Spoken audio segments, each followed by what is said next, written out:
atau surface roughness ya, kekasaran permukaan, dan kemudian nanti kita akan bahas juga terkait dengan proses perakitan yang pertama, yaitu dengan menggunakan proses pengelasan atau welding. Jadi untuk hari ini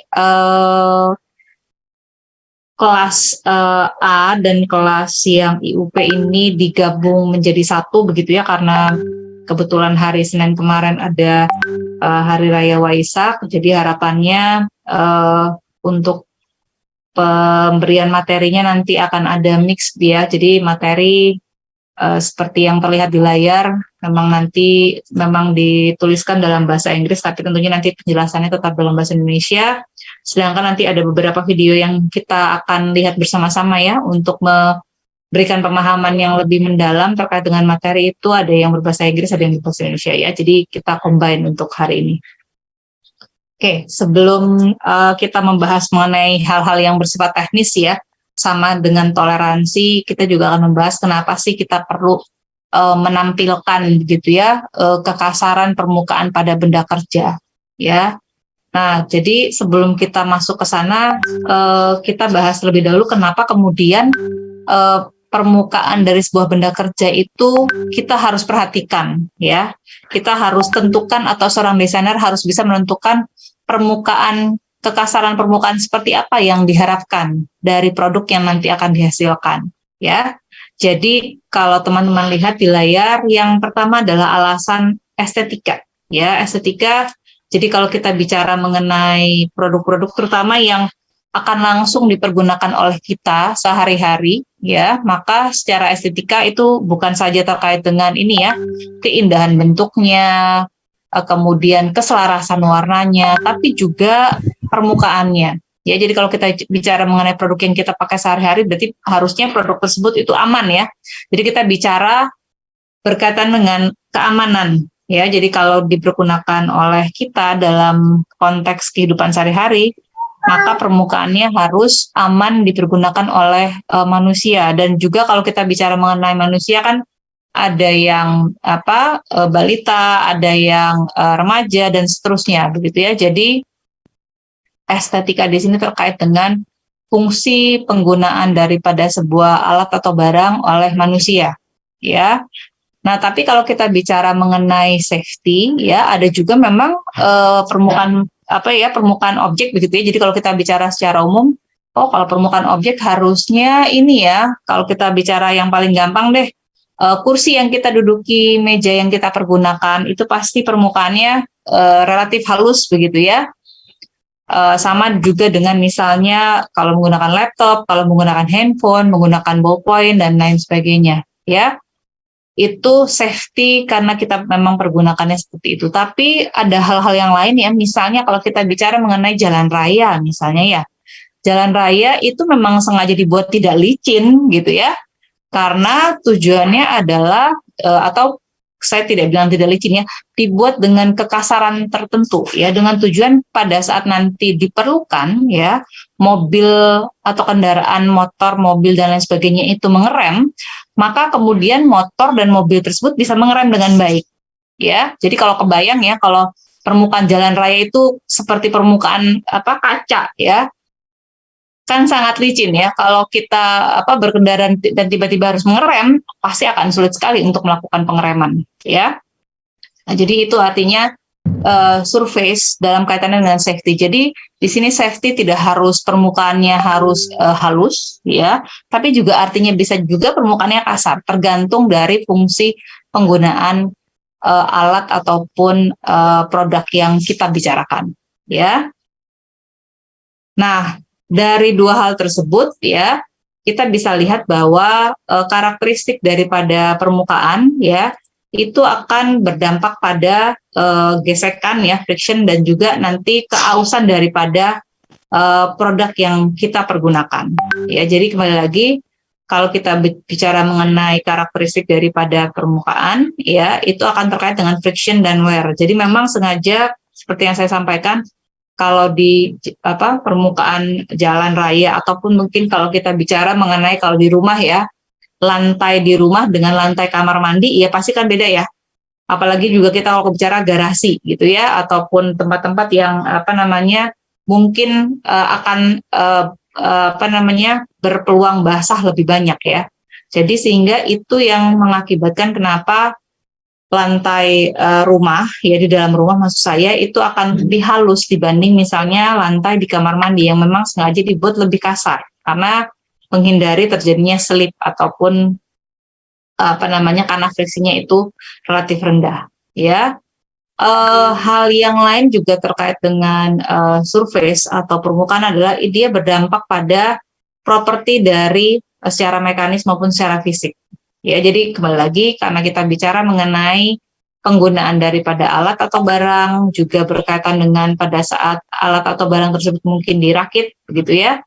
Nah, sehingga kemudian ini berkaitan. Dan kalau kita lihat poin yang terakhir ya, kalau kita bicara mengenai properti untuk kelistrikan, ya justru kalau permukaannya halus, itu dia bisa memberikan hubungan antar komponen satu dengan komponen lain dalam hal kelistrikannya itu lebih baik, ya. Jadi artinya kita bisa lihat kembali bahwa sebuah produk itu memang harus ditentukan apakah dia harus halus, ya kalau halus seberapa halus, harus kasar seberapa kasar, ya ada ukurannya dengan tujuan-tujuan ini, ya. Satu, keselamatan, ya. Kedua adalah terkait dengan gesekan yang akan terjadi, keausan yang akan terjadi daripada komponen, ya. Yang ketiga terkait dengan properti baik itu mechanical, physical maupun electrical, ya. Sehingga itu semuanya sangat berkait dengan satu yang sama yang lain, sehingga artinya adalah karena ini penting untuk kemudian diketahui, ya, maka informasi mengenai kekasaran permukaan harus ada di gambar teknik.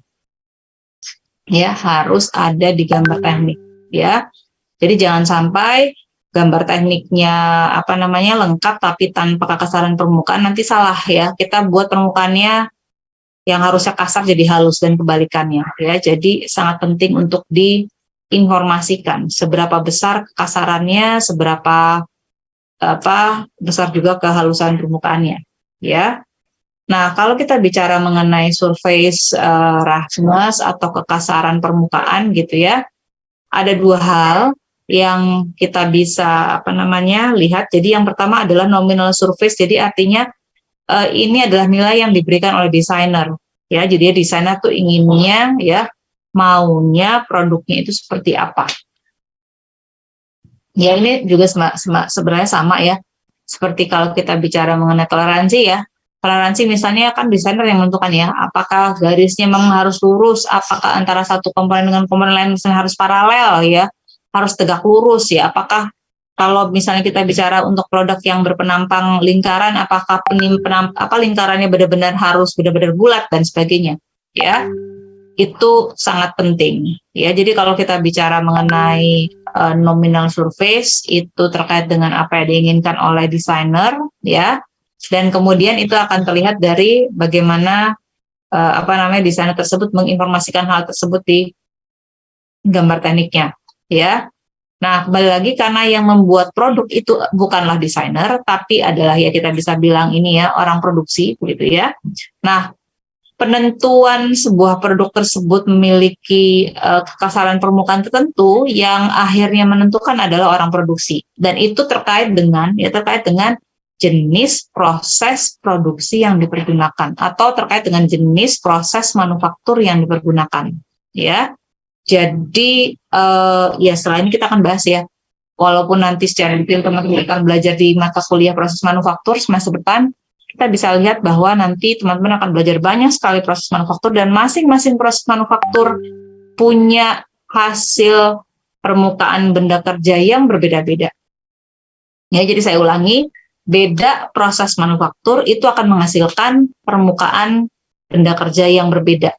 Ya, sehingga artinya adalah begitu desainer itu menentukan misalnya adalah kekasaran permukaannya adalah nilainya sebesar X, maka itu yang kemudian akan dipergunakan oleh orang produksi untuk menentukan, bila demikian saya akan memilih proses manufaktur A, bukan proses manufaktur B, karena balik lagi, untuk bisa menghasilkan sebuah kekasaran permukaan, maka itu ditentukan oleh proses manufaktur yang dipergunakan, ya.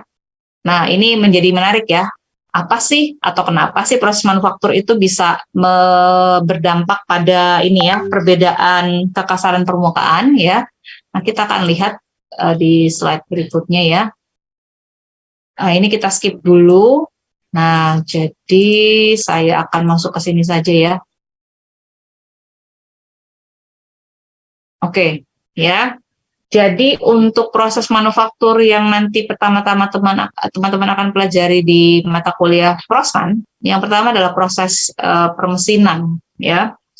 Salah satunya adalah proses permesinan. Jadi kalau teman-teman pernah mendengar kata bubut, ya, proses pembubutan, proses drilling, milling dan sebagainya, ini gambarannya. Ya, jadi intinya adalah kita memotong benda kerja ya. Jadi makanya sering disebut dengan metal removal process ya, proses penghilangan benda kerja ya, menghilangkannya dengan apa? Dengan pahat gitu ya. Nah, ini bentuk-bentuk daripada benda kerja yang bisa dihasilkan dengan proses permesinan ya. Jadi kalau yang di atas ini kita menghasilkan produk atau benda kerja dengan menggunakan proses pembubutan ya. Ini juga dengan proses pembubutan tapi dengan kita bisa membuat ulir. Ini proses pembubutan tapi kita bisa membuat celah dan seterusnya ya. Oke, itu untuk proses pembubutan. Dan kemudian selain proses pembubutan, saya akan balik sedikit ya. Kita juga mengenal yang disebut dengan proses pengecoran. Ya, proses pengecoran itu seperti apa sih? Secara umum proses pengecoran itu dilakukan dengan cara seperti kalau kita membuat agar-agar atau jelly ya. Jadi kita punya logam cair ya, jadi artinya logam yang tadinya solid kemudian kita panaskan sehingga menjadi cair ya di atas suhu titik leburnya, dan kemudian kita tuang ke dalam cetakan ya, sehingga nanti kita akan mendapatkan logam yang bentuknya sesuai dengan cetakannya ya. Nah, proses pengecoran itu sendiri sebenarnya ada berbagai macam ya. Namun di sini saya ingin menggambarkan dua proses yang akan kita bandingkan ya, dengan sangat mudah untuk memperlihatkan hasilnya ya. Jadi yang pertama adalah disebut dengan sand casting atau proses pengecoran dengan cetakan pasir. Ya mungkin teman-teman berpikir, cetakan pasir? Betul, iya. Cetakannya memang terbuat dari pasir ya, tapi pasir yang khusus ya, yang memang tahan panas, dan kemudian dia memang dibentuk sedemikian rupa sehingga dia lebih dicampur begitu ya, ada dengan binder dan perekat sehingga dia akan bentuknya itu dia akan tetap fix atau tidak hancur gitu ya. Jadi kalau kita bicara mengenai pasir ya, itu kan mudah sekali hancur ya, nah, karena pasir di sini sudah digabungkan atau di mix ya, dicampur dengan binder dan lain sebagainya sehingga bentuknya dia akan tetap ya. Nah, di proses pengecoran dengan cetakan pasir yang teman-teman lihat di sini, yang mungkin saya langsung direct saja di proses nomor 4, 5 dan 6 ya. Yang berwarna kuning itu adalah cetakan pasirnya ya. Jadi untuk membuat pengecoran dengan cetakan pasir, kita buat cetakan bagian atas dan bagian bawah gitu ya, dua sisi ya. Kemudian kalau teman-teman lihat di sini ada seperti ini ya, celah ya, ini untuk menuangkan logam cair, dan yang lubang yang satunya lagi agar panas yang terkumpul atau uap yang terkumpul itu bisa keluar. Ya, termasuk juga kalau ada cairan yang berlebih itu bisa didorong keluar ya. Jadi ventilasinya tuh ada, sebenarnya tidak cuma dua tapi ada beberapa. Dan bagian tengah ini adalah cetakannya ya, ini adalah cetakannya. Jadi nanti kita akan mendapatkan benda kerja sesuai dengan bentuk cetakan yang berada di tengah. Nah, apa yang terjadi pada saat proses pengecoran cetakan pasir? Ini adalah logam cair panas ya, ini panasnya benar-benar panas sekali ya. Suhunya bisa minimal 700 derajat Celcius begitu. Kita dalam jarak 1 kilometer saja sudah terasa ya radiasi panasnya luar biasa begitu ya. Kemudian ini dituang ke dalam bagian ini ya, celah tadi ya, celah cetakan tadi. Kemudian karena seperti agar-agar ya, karena dituang ke dalam cetakan kan dia akan memenuhi cetakannya ya. Kemudian sisa logam yang berlebih, uap panas dan lain sebagainya itu akan keluar ya melalui ventilasi ataupun melalui riser. Nah, setelah cetakannya penuh, penuangan logam cairnya dihentikan dan kemudian dibiarkan hingga dingin ya. Jadi sama seperti agar-agar, didiamkan hingga dingin, hingga membeku. Setelah selesai, karena cetakan ini terbuat dari dua sisi ya, ini bisa dibuka ya, ini kayak apa? Ada penguncinya kiri dan kanan dibuka. Kemudian karena ini pasir, dia akan dengan mudah kita hancurkan. Jadi seperti dipalu ya, atau dengan alat khusus sehingga nanti cetakan pasirnya ini akan hancur ya, terurai sehingga kita akan dapatkan logam yang padat sesuai dengan bentuk yang kita harapkan. Ya, itu sand casting. Sedangkan jenis pengecoran yang kedua ini adalah die casting ya. Jadi kalau di sand casting ya di proses castingnya dengan cetakan pasir. Kalau die casting cetakannya logam juga ya. Tapi logam yang dipergunakan tentunya logam yang titik lelehnya atau titik leburnya lebih tinggi dibanding titik lebur daripada logam yang akan dicetak ya. Jadi jangan sampai nanti cetakannya ikut melebur ya. Jadi memang dipilih yang titik leburnya lebih tinggi. Prinsip kerjanya sama. Jadi di sebelah sini, sebelah kanan bawah ini adalah dapur ya untuk melakukan proses pelelehan logam cair.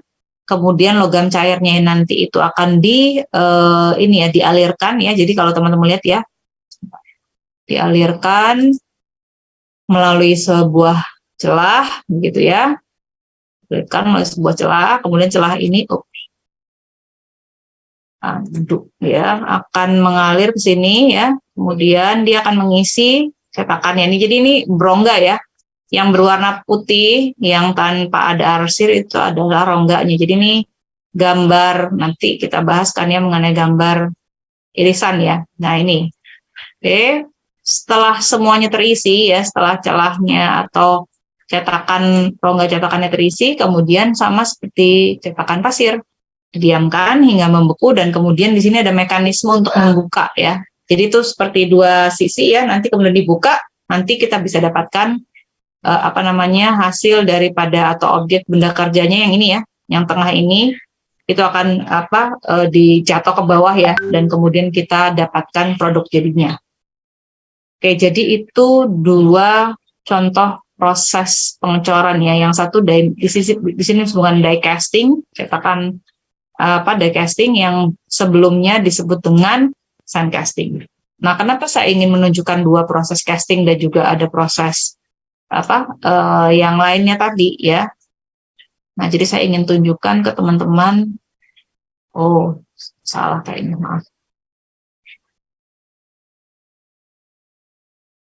Oke, nanti untuk videonya teman-teman bisa nonton sendiri ya di rumah. Nah ini, teman-teman bisa lihat ya di layar. Jadi ini adalah gambaran ya permukaan benda kerja hasil dari proses pengecoran ya. Nah, apa saja di jenis proses pengecorannya teman-teman bisa lihat di sini nih. Jadi ada beberapa jenis pengecoran yang kita bisa lihat di sini. Ada die casting yang tadi kita lihat itunya ya, prosesnya sebelumnya. Kemudian di sini juga ada investment casting, kita tidak bahas ya, tapi nanti di mata kuliah proses manufaktur akan belajar. Ada centrifugal, ada permanent mold. Nah, kemudian yang dua terakhir ini adalah sand casting. Jadi ada non-ferrous sand sama non-ferrous green sand. Ya, tapi dua-duanya masuk ke dalam proses sand casting. Ya. Nah, yang die casting ya itu hasilnya adalah yang ini. Permukaannya adalah yang paling kiri ya, sedangkan yang sand casting ini ada di paling kanan ya, paling kanan dan dua terakhir dari sebelah kanan.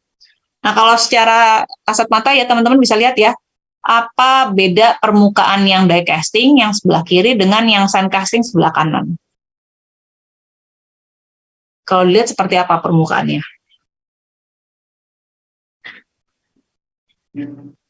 Silakan bisa dijawab.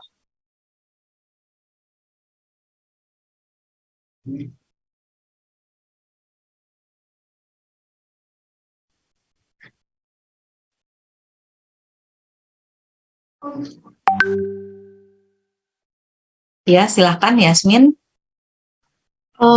Untuk yang sand casting itu untuk yang di kanan ya Bu? Oh, betul, yang kanan. Untuk sand casting teksturnya lebih rough, Bu. Mungkin mengikuti teksturnya sandnya karena kan moldingnya memakai sand. Untuk die castingnya itu lebih smoother surface-nya. Oke, ya baik. Terima kasih Yasmin. Jadi saya rasa semua teman-teman yang lain juga setuju ya dengan Yasmin ya, kelihatan dengan jelas yang die casting lebih halus dan yang sand casting lebih kasar ya. Nah, jadi ini yang tadi saya sampaikan di awal bahwa proses manufaktur itu akan menentukan permukaan dari benda kerja yang dihasilkan ya. Jadi artinya adalah kalau misalnya teman-teman ingin membuat benda kerja yang permukaannya halus ya dengan proses casting, maka pilihlah die casting ataupun casting-casting yang lain ya, tergantung dari kalau teman-teman lihat juga di layar ya, di sini ada nilai gitu ya atau ukurannya di sini nih ya. Nanti kita akan belajari apa yang dimaksud dengan 20, ada yang 60 RMS dan sebagainya gitu ya.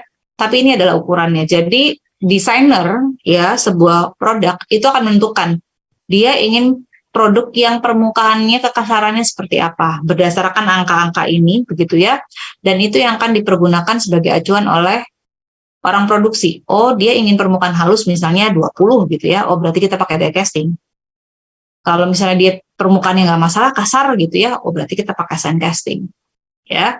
Nah, jadi itu yang contoh ya, bahwa proses manufaktur yang dipilih itu adalah menentukan kekasaran permukaan ya, dan di mana ini harus yang diketahui ya oleh kita semua ya sebagai sarjana teknik ya, itu salah satu pengetahuan umum yang harus dipahami ya. Beda proses manufaktur maka beda kekasaran permukaan, termasuk sebenarnya juga kita bicara mengenai perbedaan ini ya, toleransi ya, nanti kita akan bahas lebih lanjut nanti di mata kuliah proses manufaktur ya. Jadi ada ya, kalau di contoh yang ini ya, di contoh pada contoh di casting ya, kalau permukaannya halus dengan permukaan yang kasar, maka dengan mudah kita bisa melihat ya, kalau kita bicara mengenai toleransi atau akurasi, pasti produk yang die casting ini secara akurasi lebih akurat dibanding yang sand casting ya. Jadi bukan hanya kasarannya, tapi juga terkait dengan toleransinya, toleransi linear dalam hal ini ya. Oke. Nah, kalau kita bicara lebih lanjut ya, ini bentar, anotasinya masih banyak. Nah, ya ini terkait dengan kita membandingkan gitu ya, ada beraneka ragam proses manufaktur ya. Di sini ada yang mechanical, electrical, ini sebenarnya adalah proses manufaktur. Jadi yang mechanical, electrical, thermal, sama chemical inilah proses manufaktur yang sering kita sebut sebagai modern manufacturing process atau proses manufaktur yang modern, karena dia tidak menggunakan pahat untuk memotong ya, seperti misalnya di proses penggergajian bubut gitu, itu kan dengan pahat ya, tapi dengan energi yang lainnya. Jadi ada energi mekanis, ada elektrik ya, ada panas, dan juga ada secara kimia. Tapi ini masuk ke dalam mata kuliah proses manufaktur ya.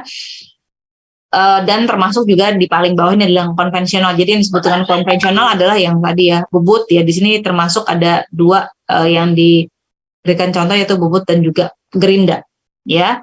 Tapi teman-teman bisa melihat bahwa kalau kita bicara mengenai surface roughness ya dan toleransi linear ya, kita bisa lihat bahwa untuk proses turning atau bubut ya dengan gerinda saja sama-sama konvensional tapi beda ya. Jadi rentangnya di sini, rentang toleransinya ya, dia mulai dari sebentar 0, jadi di sini kan plus minus 0,01 ini ya, inci ya. Jadi di sini toleransinya adalah dalam satuan milimeter kali 10 banget min 3 gitu ya.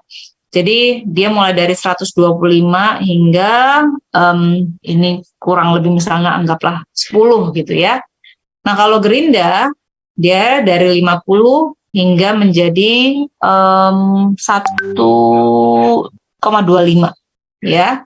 Nah, jadi artinya adalah kalau kita bicara mengenai toleransi ya, kalau Gerinda memang tujuannya untuk ini ya, merefining dimensi dan sebagainya, artinya dia menghasilkan sebuah produk yang toleransinya lebih tinggi lagi ya. Itu dari sisi toleransi yang jadi saya bilang antara toleransi dengan kekasaran itu berkaitan. Tapi kalau kita bicara mengenai surface roughness atau kekasaran permukaan, jadi di sini dia menggunakan kalau mudah-mudahan teman-teman bisa melihat ya, roughness simbol di sini dia menggunakan RA itu dalam mikrometer ya, mikrometer. Nah, ini untuk proses turning ya, rentangnya, dan juga ada dalam Gerinda. Nah, seperti yang saya sudah sampaikan tadi untuk ilustrasi pengecoran ya, juga sama antar proses ya, ada yang mechanical, electrical, dan sebagainya, ini beda-beda untuk roughness-nya, demikian juga dengan toleransinya ya. Oke, itu gambaran ilustrasi lagi ya, bahwa proses itu pilihan proses manufaktur menentukan roughness ya, dan juga toleransi. Nah, setelah kita sudah mengetahui ya bahwa surface roughness itu penting untuk diinformasikan dan apa yang mengakibatkan kekasaran permukaan itu berbeda-beda ya, maka kita bisa lihat di layar bagaimana sebenarnya permukaan sebuah logam ya, yang kalau kita lihat dengan ini ya, dengan kasat mata nggak kelihatan ya. Jadi sebenarnya permukaannya itu bisa seperti ini ya. Jadi pasti ada teksturnya. Jadi mereka bilang ada teksturnya ya, yang memang tidak terlihat dengan kasat mata ya. Nah, tekstur apa yang kita akan lihat? Jadi kalau secara umum ada namanya roughness atau kekasaran, kalau bahasa Indonesia jadi kekasaran gitu ya, ada waviness atau gelombang, dan juga ada flows atau cacat ya. Bedanya apa? Kita akan lihat. Nah, ini di satu permukaan ya, di satu permukaan kita bisa melihat bahwa yang namanya roughness itu kurang lebih seperti ini ya. Jadi permukaannya kan pasti tidak rata ya. Jadi kalau kita bicara mengenai permukaan benda sehalus apapun pasti ada yang tidak rata, ada variasinya begitu ya. Jadi roughness itu adalah kekasaran permukaan yang sifatnya itu, kalau kita lihat ini adalah permukaan secara keseluruhan ya. Ini adalah permukaan secara keseluruhan, maka roughness itu adalah variasi ya. Jadi permukaannya naik turun dalam rentang yang lebih sempit ya. Jadi dalam rentang yang lebih sempit ya. Jadi di sini ada ketinggiannya, roughness height, dan juga ada lebarnya ya. Sedangkan parameter yang kedua disebut dengan waviness atau gelombang. Jadi kalau gelombang mungkin kalau kita bicara mengenai ini ya, mengenai meja yang teman-teman pakai gitu ya, itu kan kerasa ya kalau dia tidak rata ya, jadi ada gelombangnya ya, itu kita akan bisa merasakannya dibanding dengan roughness, karena kalau roughness itu berarti memang harus kita ukur, tidak ada alat ukurnya ya. Jadi kalau waviness itu dia gelombang, jadi secara kalau kita bicara gelombang, dia itu yang lebih lebar-lebar lagi ya. Nah, jadi antara gelombang yang satu dengan gelombang yang lain dia juga punya ini ya, punya parameter, juga ada ketinggian dan juga ada spacingnya. Jadi gelombang yang pertama dengan gelombang kedua dan seterusnya.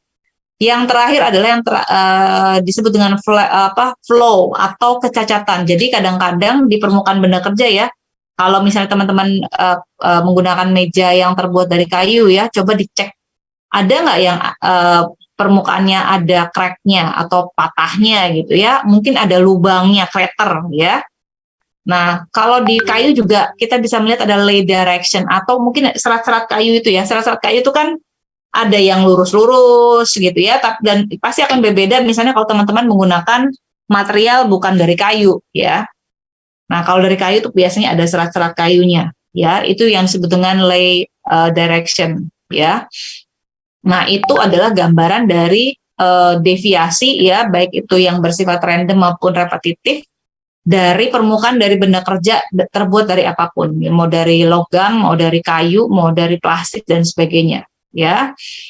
Oke, jadi itu gambarannya. Dan nah ini mungkin kalau bisa terlihat perbedaannya ya. Jadi yang berwarna merah ini adalah waviness, gelombang. Roughness ini yang ini. Jadi yang apa warnanya hitam naik turun naik turun naik turun gitu ya. Jadi lebih sempit lagi ya, lebih pendek-pendek ya. Nah, ini yang Le tadi ya, ini ya, pattern atau pola ya, ataupun arah ya, jadi ada yang vertikal, ada yang horizontal, ada yang circular. Misalnya kalau teman-teman melihat di ini ya, panci ataupun penggorengan ya, yang bagian bawahnya terbuat dari biasanya stainless ya, karena dia diproses dengan menggunakan yang paling sering adalah misalnya proses pembubutan ya, maka kemudian paling sering bagian bawahnya itu bentuknya sirkular ya, kelihatan polanya. Tapi kalau misalnya kayu biasanya kan vertikal atau horizontal tergantung dia memotongnya ya. Cross hatch ini juga memungkinkan atau isotropik ya, tergantung dari materialnya. Oke, nah sekarang yang kita akan gunakan adalah lebih ke arah surface roughness ya. Jadi kalau secara definisi yang disebut dengan kekasaran permukaan ya, itu adalah rata-rata ya, rata-rata deviasi secara vertikal ya. Jadi kalau kita ngomong vertikal dari nominal surface. Jadi saya panggil dulu ya. Ya. Jadi ini adalah nominal surface-nya ya, yang berwarna merah ya. Itu nominal surface. Kemudian yang disebut dengan vertical deviation ya, vertical deviation itu adalah yang ini nih ya. Nah, ini. Ya, yang maaf kalau nggak ngikutin ya. Jadi dia bisa naik, bisa turun ya. Jadi ini semuanya adalah deviasi secara vertikal ya. Nah, sepanjang yang terjadi di panjang tertentu ya. Jadi panjang tertentunya itu digambarkannya dalam bentuk LM. Sedangkan vertical deviation-nya dilambangkan sebagai YI karena tingginya kalau teman-teman lihat ya, dari ujung sini ke ujung satunya lagi itu ada yang naik, ada yang turun gitu ya. Jadi secara deviasi dia bisa positif dan bisa negatif. Makanya di sini kita gunakan average atau rata-rata. Ya. Oke, jadi itu yang disebut dengan surface roughness. Nah, sekarang pertanyaannya ini hitungan matematikanya ya, which is saya tidak akan lari ke sini ya, kita bahas mengenai gambar teknik gitu ya. Tapi kalau bicara mengenai surface roughness, kalau teman-teman lihat kalau punya teman di MIPA matematika gitu ya, oh ini dibahas gitu ya, yang dibahas tuh rumusnya ini ya, integralnya ya. Kita tidak membahas itu, tapi kita akan melihat beberapa parameter yang akan kita gunakan ya. Nah, jadi saya langsung skip aja ya. Nah, jadi kalau secara umum ya, surface roughness equation ini kurang lebih kayak gini ya. Kita buat lebih simplis ya, simple lah ya. Jadi di sini adalah ada R1, R dan seterusnya ya, dikurangi dibagi dengan angka tertentu. Jadi kenapa ada yang dikurangi? Karena ada yang naik dan ada yang turun kan ya. Ada yang positif dan ada yang negatif dari nominal surface-nya. Dan yang tadi kita lihat adalah average ya, rata-rata ya, rata-rata, sehingga pendekatannya kurang lebih seperti ini ya. Dan ingat ini dalam satu satuan panjang tertentu ya. Dan di sini maaf kita nggak ini ya, tidak akan melakukan perhitungan ya teman-teman ya. Nah, itu yang disebut dengan RA. Jadi arithmetic average ya. Kemudian ada juga yang menggunakan RMS seperti yang contoh yang tadi saya berikan untuk casting ya. RMS itu adalah root mean square average of, satu juga yang dibahas adalah height deviation ya. Jadi kalau yang RA itu adalah rata-rata aritmetik, kalau RMS itu adalah root mean square average-nya ya. Dan kedua-duanya itu dipergunakan untuk menggambarkan roughness ya. Nah, pertanyaannya karena kita menggunakan standar ISO begitu ya. Nah, di standar ISO umumnya kita menggunakan simbolnya adalah yang surface roughness value yaitu RA. Jadi average arithmetic average-nya ya. Nah, untuk simbolnya ya itu ada yang menggunakan ya, tergantung ya, kan ada yang menggunakan satuan meter, ada yang inci, kemudian atau juga menggunakan langsung simbolnya ya. Jadi misalnya di sini kalau N1 itu artinya adalah surface roughness-nya di incinya 1 inci, di mikro inci maaf ya, di meternya itu adalah 0,025 mikrometer ya. Sedangkan yang terbesar ya, sebenarnya ada lebih besar lagi, itu adalah N12 ya, 2000 mikro inci dan 50 mikrometer. Ya, jadi kalau kita lihat di sini semakin semakin ke atas berarti dia akan semakin kira-kira semakin apa? Semakin kasar apa semakin halus? Rata-rata ya, rata-rata deviasinya kalau yang N1 ya 0,025 mikrometer, yang ini adalah 50 mikrometer. Kira-kira lebih kasar yang N1 apa N12 ya?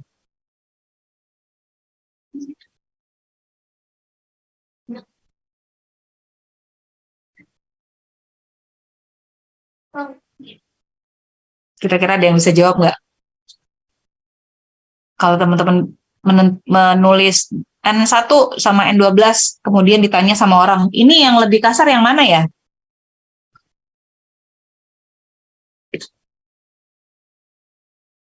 Kira-kira jawabannya apa? Iya, silakan Alina. May I try, Ma'am? Jadi belum tentu benar sih, tapi mungkin karena tadi Ma'am menjelaskan itu deviasi, mungkin yang N12 lebih kasar. Karena kalau N1 deviasinya hanya 0,02.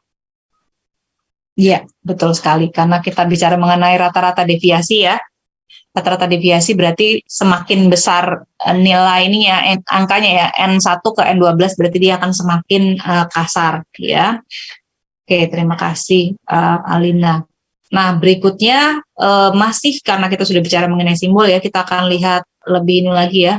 Nah, ini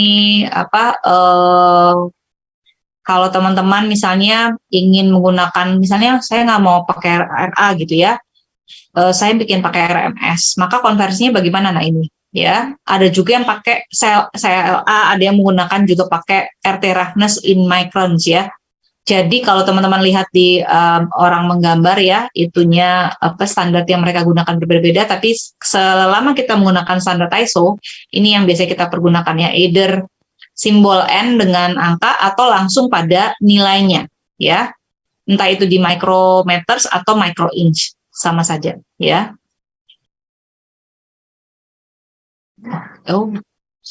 Next. Nah, kemudian simbol dari surface roughness sendiri ya. Jadi simbolnya itu simbol, sebentar saya perlihatkan simbol dasarnya ya. Jadi simbol dasarnya tuh seperti ini ya. Ya, jadi mungkin kalau teman-teman lihat yang di bagian ini ya. Jadi ada yang ini seperti tanda akar ya. Nah, tanda akar ya. Dan artinya ini adalah permukaan yang bisa diproduksi oleh, mohon maaf kalau kecil banget ya, permukaan yang bisa diproduksi dengan metode apapun, artinya metode atau proses manufaktur apapun ya. Tapi juga kalau kita lihat ya, begitu sebentar saya clear dulu biar kelihatan ya, yang di bagian bawah kan sedikit beda ya, jadi ada seperti garis ya. Jadi kalau misalnya mau kita bikin ya, kemudian ada seperti ini ya. Nah, garis ini artinya apa? Bahwa proses untuk mendapatkan permukaan ini itu diperlukan dengan cara removal atau kemudian dipotong gitu ya. Jadi kalau masih ingat yang tadi saya sampaikan, proses manufakturnya itu akan menggunakan proses manufaktur dengan cara proses pemotongan ya. Jadi removal by machining ya. Kemudian ada juga yang ada yang bentuknya seperti ini yang paling bawah ya. Seperti ini, kemudian justru di tengahnya ada lingkaran ya. Nah, itu artinya adalah material removal is prohibited. Jadi justru nggak boleh di removal, ya, seperti itu. Nah, itu yang simbol yang secara umum. Nah, sedangkan sebentar saya lihat dulu simbol yang tadi kita lihat bersama-sama, ya. Nah, ini yang lebih lengkapnya, ya. Itu ini secara lengkapnya ya. Secara lengkap artinya adalah kenapa harus lengkap ini? Karena kembali lagi harap diingat bahwa kita akan memberikan informasi ini kepada orang produksi. Jadi orang produksi itu harus tahu gitu ya. Nah, apa saja yang dia harus tahu? Kalau teman-teman masih ingat ya, tadi ada 3 hal ya yang utama yang harus kita munculkan, yaitu yang pertama adalah roughness-nya ya. Surface roughness itu harus muncul dan ini biasanya menjadi salah satu yang utama ya. Kemudian waviness atau gelombangnya ya. Nah, ini adalah gelombangnya. Kemudian ada lay simbol ya. Jadi masih ingat ya, apakah polanya horizontal atau vertikal ataupun sirkular dan sebagainya ya. Dan yang lain-lainnya adalah maximum roughness spacing, jadi spasi ya antara roughness satu dengan roughness yang lain, kemudian cut off length dan seterusnya ya. Nah, secara umum saya tutup dulu. Kita bisa lihat ya. Nah, ini untuk lay yang tadi ya saya bilang ya, polanya atau patternnya ya. Kemudian, nah ini mungkin kalau kita lihat seperti ini teman-teman bisa lebih jelas ya. Ini yang tadi saya sebutkan di depan ya. Jadi ini adalah basic texture simbolnya seperti ini ya. Kemudian ini yang dengan tambahan informasi yang lainnya ya, seperti waviness dan lain-lain sebagainya ya. Oke. Kalau ingin bicara mengenai bagaimana menentukan ukurannya ya, ini kurang lebih ukuran untuk membuat simbolnya maksud saya ya. Jadi berapa panjangnya, berapa lebarnya, kemudian di sini juga ada ketentuan daripada angle-nya ataupun sudutnya. Ya, tapi kalau teman-teman menggunakan computer aided design software, maka itu sudah otomatis langsung ya tertera di sana ya. Oke, sebelum masuk kepada bagaimana menentukan simbolnya ya tergantung kekasaran, saya ingin menunjukkan bagaimana kita menggambarkan kekasaran permukaan pada gambar teknik kita, ya. Kalau kita bicara mengenai kekasaran permukaan ya, maka kita bisa bayangkan permukaan benda kerja itu kan yang mana saja itu kan berbagai macam ya. Jadi artinya adalah ada sebuah benda kerja yang permukaannya itu rata, lurus ya. Mohon maaf sebentar ya.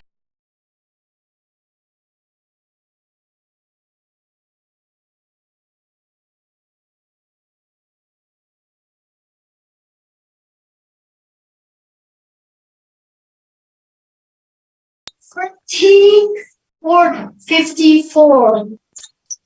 Oke. Nah, jadi ini gambaran dari pemberian surface indication ataupun kekasaran permukaan di benda kerja atau di gambar teknik ya. Jadi artinya adalah kalau misalnya keseluruhan permukaan, jadi saya ulangi ya, kalau keseluruhan permukaan kekasarannya itu sama ya, kita tidak perlu menunjukkan seperti ini. Jadi kalau di gambar teknik itu kan biasanya kita ada ini ya. Kalau gambar teknik kita biasanya ada misalnya gambar 1 gitu ya, gambar 2 ya. Jadi untuk menunjukkan komponen 1, komponen 2 ya.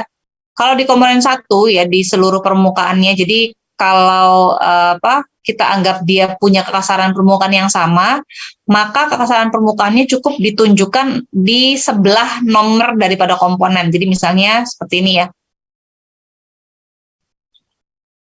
Nah, jadi kita langsung tunjukkan aja di sini berapa kekasaran permukaannya. Artinya adalah keseluruhan permukaannya itu sama kekasarannya, ya. Loh, tapi Bu, di sini kok banyak banget? Karena artinya adalah masing-masing permukaan di sini kekasarannya berbeda-beda, ya. Jadi artinya adalah kalau saya kasih warna gitu ya. Jadi nih yang satu nih ya, yang ini ya. Ini kekasaran permukaannya siapa sih? Kekasaran permukaan dari ini loh. Di sini kan ada lubang ya. Nah ini loh, permukaan lubangnya itu loh. Ya, maka dia buat seperti ini. Jadi masih ingat ya. karena lubang ya sama seperti toleransi, maka karena kita ingin menggambarkan keseluruhan permukaan bagian dalam dari lubang, maka bentuk simbolnya seperti ini ya. Oke, kemudian kalau yang ini untuk yang mana nih? Yang ini nih. Ya, jadi yang panah ini ya sama seperti toleransi itu menunjukkan permukaan mana yang entah diberi toleransi atau diberi simbol kekasaran permukaan. Jadi artinya ini ya, sepanjang ini kekasarannya dia mengikuti yang simbol yang ada di sebelah kanan. Ya. Terus yang ini yang di bawah ini ya, ini saya kasih warna lain ya. Berarti ini plus ini salah ya. Maaf, clear dulu. Ya, ini ya warna biru ini sama ini ya. Itu berarti kekasaran permukaannya kita pakai yang ini. Ya. Kekasaran permukaan berikutnya yang ini beda lagi nih. Yang itu. Ya, ini berarti yang hijau. Ya, kekasaran permukaannya yang ini. Ya, dan seterusnya. Jadi artinya kita bisa langsung menentukan atau menempelkan di mana kekasaran permukaan itu akan kita aplikasikan baik dengan menggunakan simbol seperti ini ya. Jadi ini kan simbolnya adalah berupa panah ya. Terus ada garis bantu ya. Kemudian kita buat simbol di atasnya. Atau kalau misalnya permukaannya rata itu sama semua seperti ini ya. Nah, kayak gini ini kan permukaannya sama semua ya. Bisa juga langsung dibuat simbol nempel pada permukaannya, sama saja. Ya, tapi kalau semuanya sama, nggak usah dibikin semuanya ya. Nggak usah dibikin satu-satu, tapi langsung aja ditempatkan di sebelah dari nomor gambarnya. Ya, agar tidak malah membingungkan. Ya. Oke. Baik, nah ini yang tadi saya sampaikan ya. Jadi kalau teman-teman berpikir ya, terus bagaimana ya kalau saya itu adalah yang membaca gambar ya? Saya harus punya gambaran dong. Kalau saya ingin surface roughness-nya nilainya sekian, itu proses yang dipilih harusnya apa sih gitu ya? Nah ini gambarannya ya teman-teman ya. Jadi kalau pingin surface roughness-nya adalah misalnya yang 0,1 ini kan berarti yang sangat-sangat ini ya, sangat-sangat halus ya.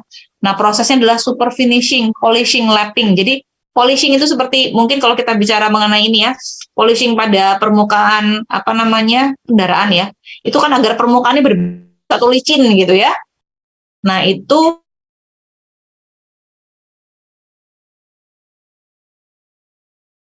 saya berikan tadi ya, sandcasting tadi ya, ini hasil roughness-nya cuma 12,5 gitu ya, cukup besar.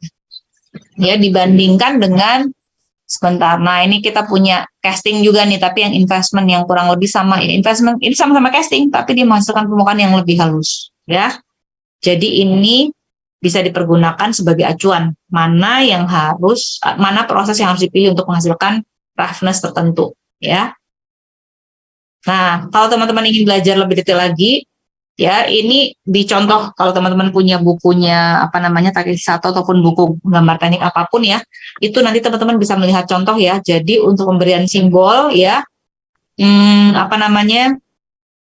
terutama dalam kaitannya dengan ini ya, dengan tugas besar menggambar teknik ya, saya mungkin tidak meminta teman-teman untuk menuliskan semua simbol secara lengkap ya. Yang paling teman-teman harus tuliskan adalah setidak-tidaknya teman-teman punya gambaran kira-kira kekasaran permukaannya itu seberapa sih? Ya. Terus bagaimana caranya bisa tahu kekasaran permukaannya? Nah, teman-teman kan untuk tugas besarnya kan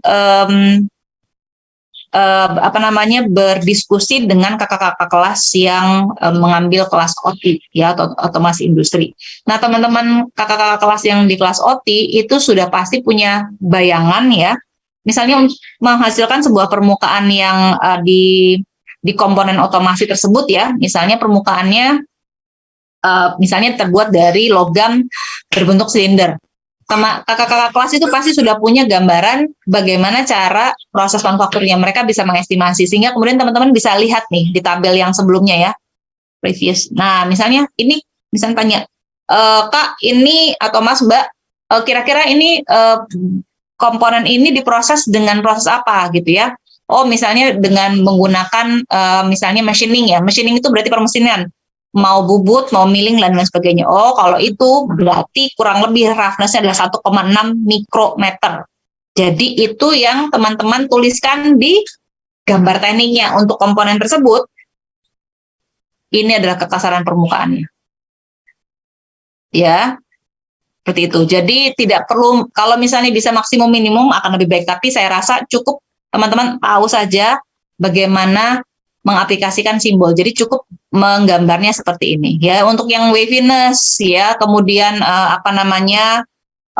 lay-nya, ya, kecuali kalau misalnya teman-teman ada yang pakai kayu gitu ya, silahkan pakai lay direction-nya ya, seratnya seperti apa. Tapi kalau logam ya itu biasanya tergantung prosesnya lagi. Jadi saran saya cukup yang simbol yang kiri paling atas ini saja cukup. Jadi yang penting teman-teman tahu bagaimana mengaplikasikan simbol roughness ya, dan kemudian menentukan kurang lebih kekasaran permukaannya diestimasi berdasarkan proses manufakturnya dengan diskusi dengan kakak kelas. Ya, jadi kan sama ya. Kemarin toleransi linear, toleransi geometrik banyak. Sekarang yang surface roughness-nya gitu ya.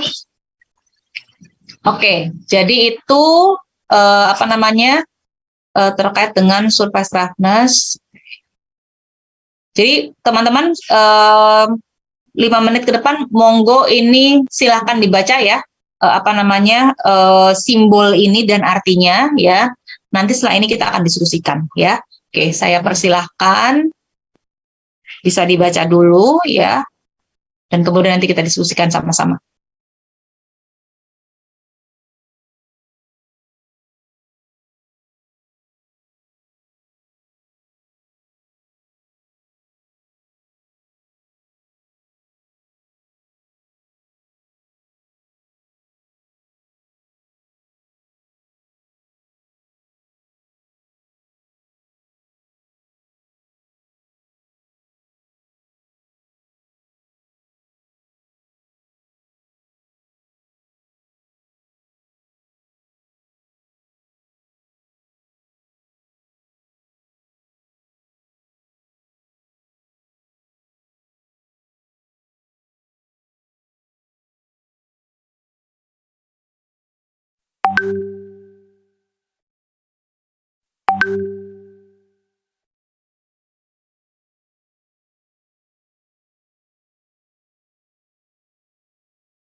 Assalamualaikum warahmatullahi wabarakatuh. Bertemu lagi dengan saya. Pada video kali ini kita akan mempelajari tanda kekasaran permukaan dan tanda pengerjaan. Nah, perlu kita ketahui bahwa dalam perancangan suatu elemen mesin, misal kita membuat bearing dan porosnya, di samping ketepatan ukuran yang benar-benar presisi, penentuan kekasaran permukaan dan bagaimana pekerjaan itu dikerjakan juga penting, yaitu yang berhubungan dengan gesekan, keausan, pelumasan, tahanan kelelahan, kerekatan soean, dan sebagainya. Makanya konfigurasi permukaan yang diminta perencana harus dinyatakan dalam gambar menurut cara-cara yang sesuai dengan standar. Nah, di video kali ini kita akan mempelajari kekasaran permukaan terlebih dahulu ya. Apa itu kekasaran permukaan? Kekasaran permukaan adalah penyimpangan rata-rata aritmetik dari garis rata-rata profil yang selanjutnya disebut nilai kekasaran atau RA. Nilai kekasaran rata-rata aritmetik telah diklasifikasikan oleh ISO menjadi 12 tingkat kekasaran dari mulai N1 sampai dengan N12. Nah, berikut tabelnya. Jadi ini adalah nilai kekasarannya dalam satuan mikron ya. Semisal 50 ini. Ini berarti tingkat kekasarannya N12. Terus panjang sampelnya yang diukur adalah 8 mm. Nah, ini ke bawah itu semakin halus, dan kalau semakin halus permukaan yang diminta berarti semakin mahal biaya pengerjaannya. Jadi ya memang harus disesuaikan dengan keperluan dari elemen mesin tersebut. Oke, selanjutnya simbol kekasaran permukaan. Berikut tabel simbol kekasaran, di mana merupakan dua garis yang membentuk sudut 60 derajat dengan garis yang tidak sama panjang. Garis sisi kiri ini minimal 4 mm dan garis sisi kanan ini adalah 2 kali garis sisi kiri. Ketebalan garis disesuaikan dengan besarnya gambar. Biasanya diambil tebal garis 0,35 mm. Nah, apabila simbolnya seperti ini, artinya nilai kekasaran A yang harus dicapai dengan proses apa saja. Sedangkan bila simbolnya seperti ini, maka harus dengan proses mesin. Terus kalau simbolnya seperti ini, maka dalam pengerjaannya tanpa membuang bahan atau mengerjakan lanjutan. Misal kalau kita lihat sebuah elemen mesin yang permukaannya masih terlihat seperti dicor. Kemudian yang terakhir, jika simbolnya seperti ini, maka ada batasan tertentu. Artinya permukaan tidak boleh kasar dari A1 dan tidak perlu lebih halus dari A2. Paham ya? Berikutnya simbol dengan tambahan perintah pengerjaan.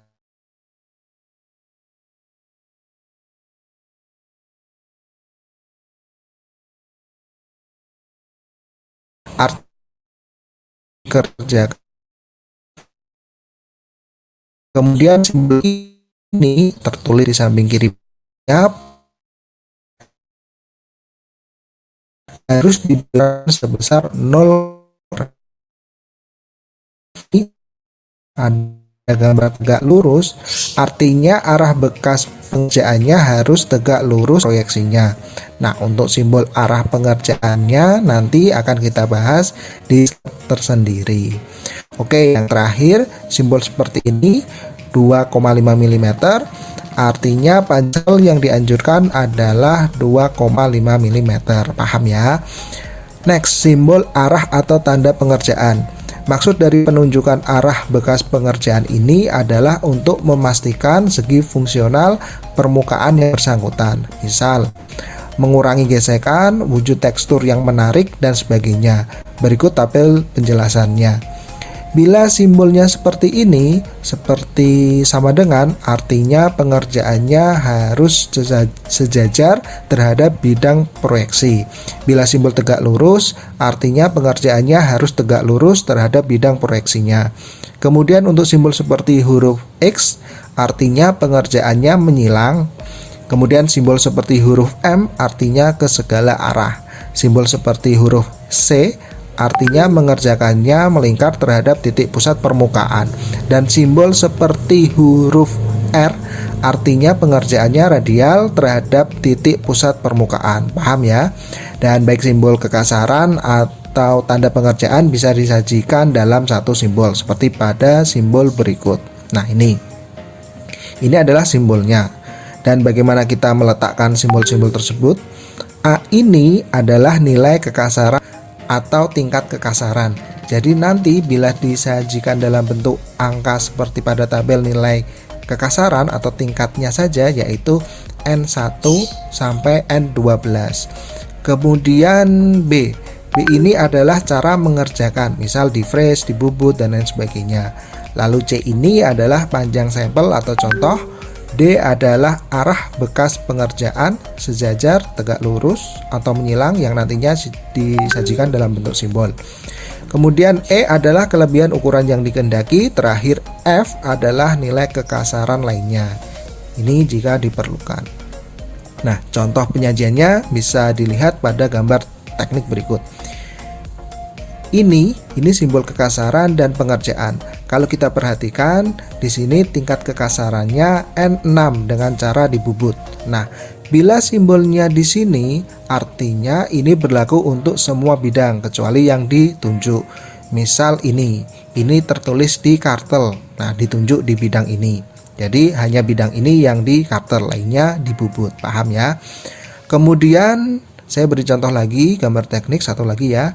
Seperti gambar teknik yang tadi ya. Ini adalah simbolnya dengan tingkat kekasaran N9 dan ini berlaku untuk semua bidang kecuali yang ditunjuk. Dan simbol ini adalah simbol yang ditunjuk itu yang ada di dalam gambar. Misal ini N8. Kemudian simbol ini berarti tanpa mengerjakan lanjutan. Terus ini ada toleransi geometri. Ini artinya bidang ini mempunyai toleransi geometri dengan sifat ketegak lurusan dengan nilai toleransi 0,06 mm pada basis A. Ya, dan ini bidang patokan A-nya harus tegak lurus antara bidang ini dengan bidang lubang yang dibor.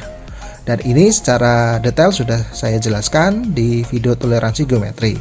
Nah, silahkan dikunjungi apabila ingin belajar toleransi geometri.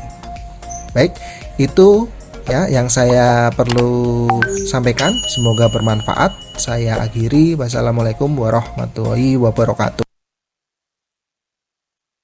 Are you agree? Hey.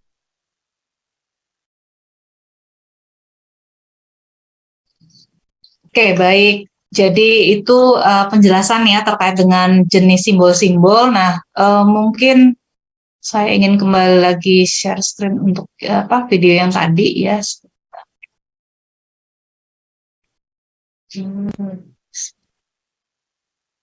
Hey, do you agree? No, are you agree? It's raining big. Hey.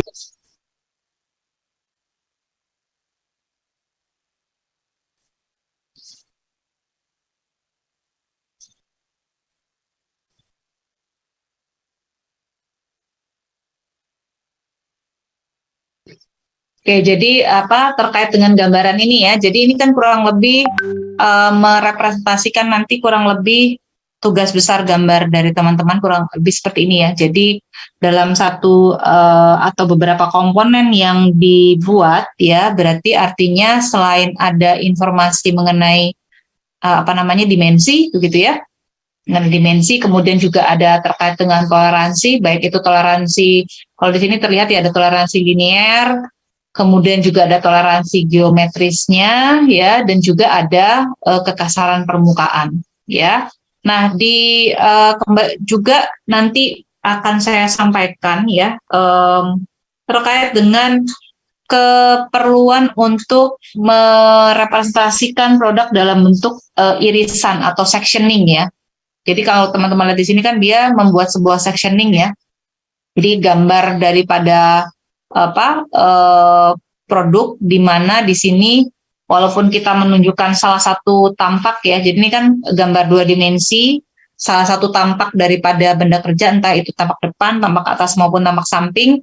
Kemudian ada sebagian daripada benda kerjanya itu diperlihatkan dalam bentuk irisan atau sectioning ya. Nah, itu yang kemudian terlihat di sini. Jadi mungkin kalau teman-teman bertanya kok bisa ada seperti ini ya? Karena kita di situ menggambar dalam bentuk sectioning ya. Nah, dalam kaitannya dengan sectioning ini yang akan saya berikan penjelasan lebih lanjut ya kok irisan kok bentuknya seperti ini ya, kok bentuknya seperti ini ya, dan kemudian kalau kita lihat di layar di sini ya, jadi di sini kan tertulis 504 betul ya. Kemudian di sini kalau kita lihat ya secara secara gambarnya dari sini ke sini 48, tapi dari sini ke sini kok bisa 390. Kenapa? Karena di sini kalau kita bisa lihat ya, ada bagian benda kerja yang kemudian disederhanakan ya. Jadi walaupun seharusnya panjangnya 390, tapi di gambarnya kita tidak menggambarkan benar-benar 390 senti gitu ya. Karena dia bentuknya hanya seperti silinder, tidak ada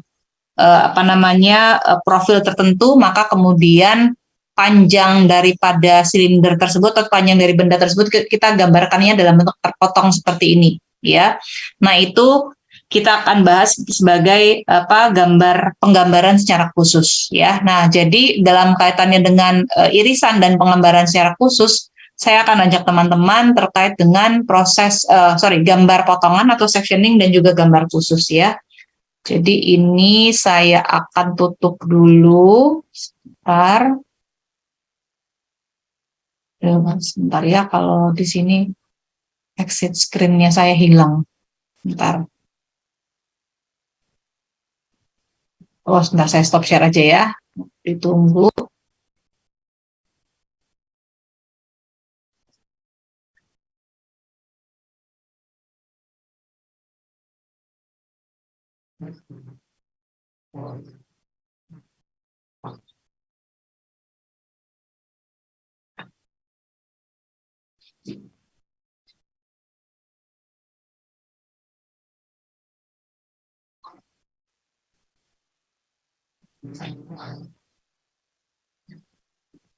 Oke, mudah-mudahan sudah terlihat ya slide-nya.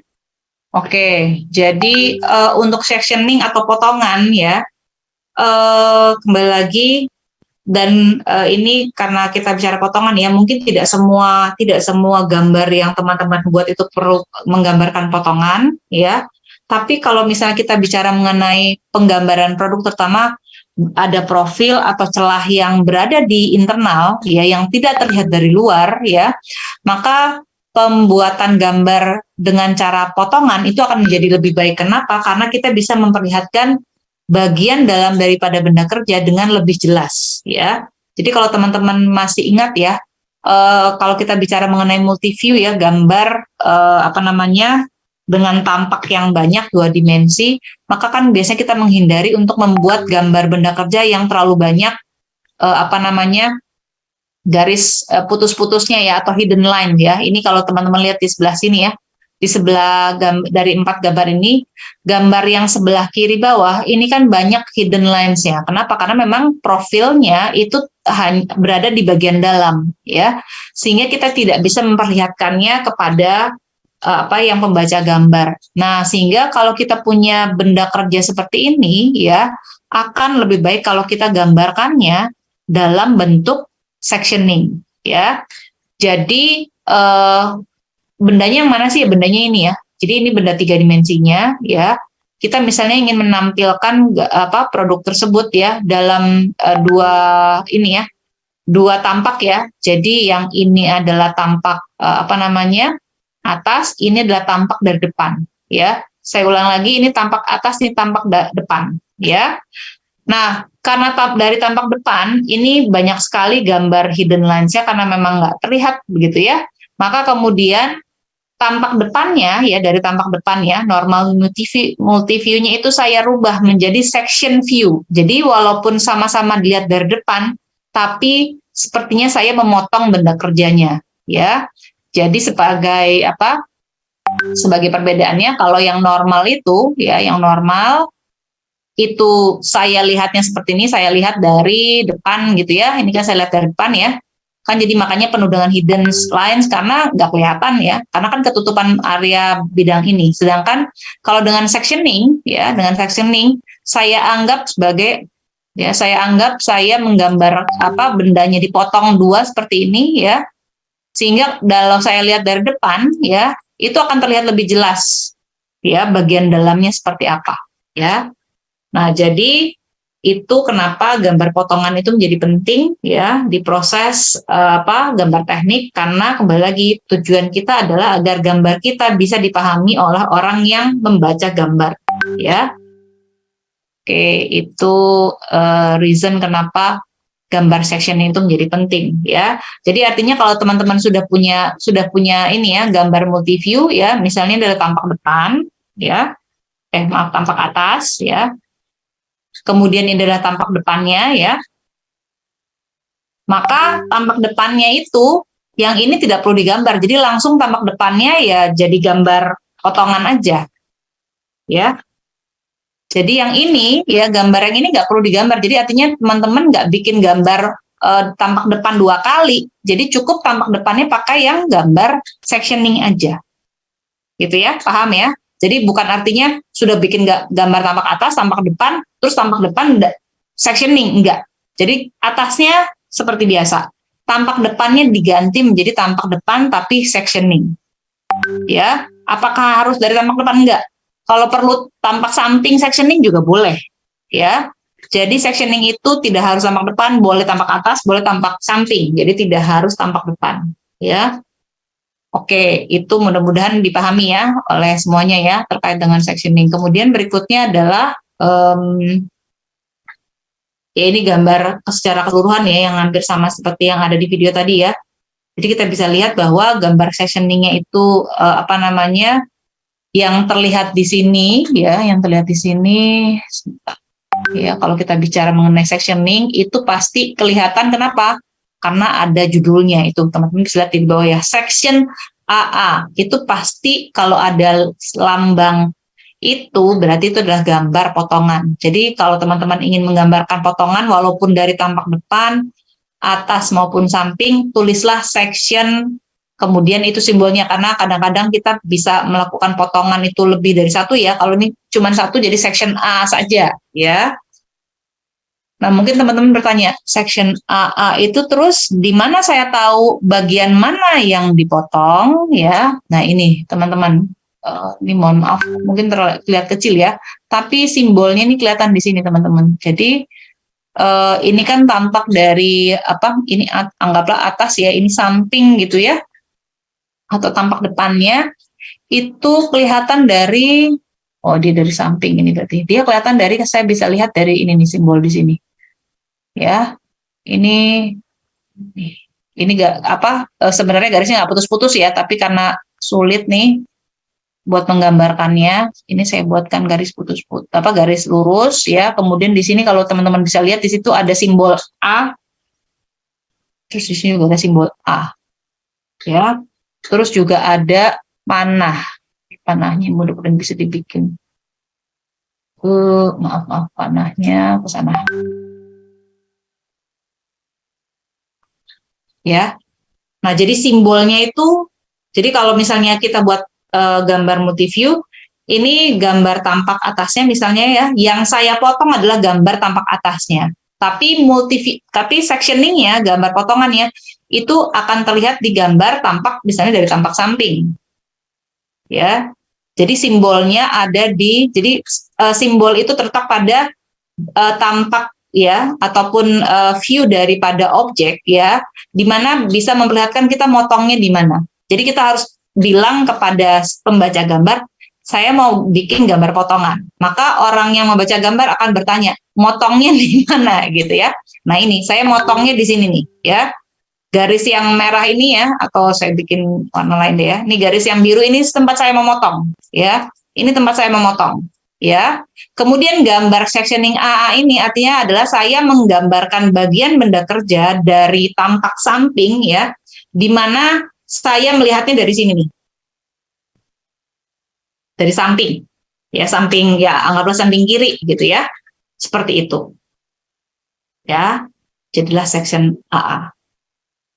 Oke, kemudian mungkin yang lainnya di luar sectioning ya, karena kita juga membahas mengenai auxiliary drawing. Nah, ini kan di sini teman-teman juga bisa melihat ada tulisan detail B. Detail B ya. Nah, ini adalah penggambaran bagian benda kerja yang walaupun sudah digambar secara multiview itu nggak bisa terlihat dengan jelas ya. Jadi yang digambar tuh yang mana sih? Yang ini nih teman-teman ya. Ini nih. Ya, jadi ada disimbolkan ya, ada ini terus ada tulisan ada huruf B. Ya. Jadi ini saya perbesar ya. Kalau teman-teman lihat di sini ada tulisan detail B ya. Ini maaf kalau saya ketik ulang ya biar bisa kelihatan detail B. Kemudian di bawahnya ada tulisan skala. Skalanya 2:1 ya. Nah, jadi artinya adalah kalau misalnya di gambar ini skalanya semuanya misalnya 1:1 ya.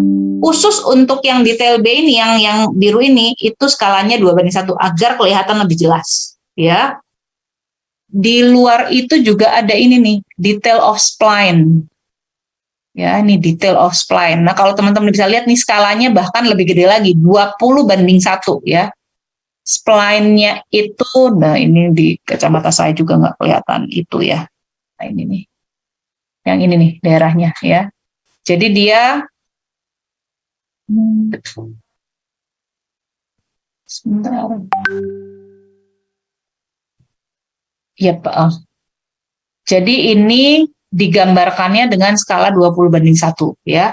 Nah, kenapa kemudian ini menjadi penting ya? Jadi gini, kalau teman-teman punya objek yang ukurannya itu sangat besar, sedangkan ada bagian daripada objek tersebut ada komponen ya, yang kalau kita bikin skala 1:1 atau skala yang umumnya kita pergunakan di gambar teknik, itu mungkin nggak begitu kelihatan ya.